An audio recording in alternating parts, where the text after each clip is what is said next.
Now what will happen if you will change the things to parallel input, parallel output? So what will happen in parallel input, parallel output means what? Let me draw you the picture.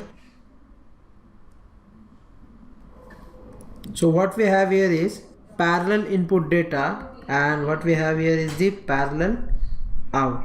So as soon as the first clock cycle, you can introduce the data 1011, and within the very next clock cycle, that is the clock cycle number 2, you can have your data back, that is nothing but 1011.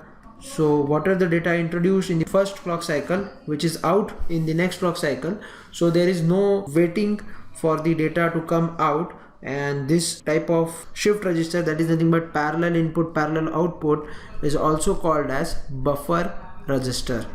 We all know that because we are not changing the data, it is just a buffer. Means what? This is the symbol for buffer.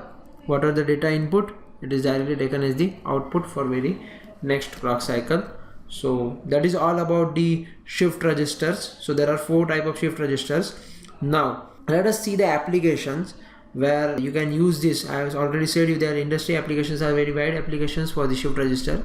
You can use serial input, serial output register for the counting. Suppose there are objects which are coming serially and we are counting them and serially sending out. So there is serial input, serial output, object counting.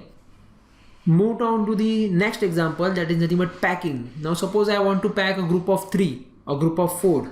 So what I will do, I will input the data serially. So serially 4 packets will be inputted, that is nothing but packet number A, packet number 2, A, B, C, D, 4 packets will be there, and I have to pack a group of 4. So what I will do, serial input data A, B, C, D, after 4th clock cycle I will send a packaging pulse. So these 4 A, B, C, D packages will be sent out parallelly and they will be packed. So there will be always a packaging order after the 4th clock cycle. So this will be packaging, that is nothing but serial in, parallel out register.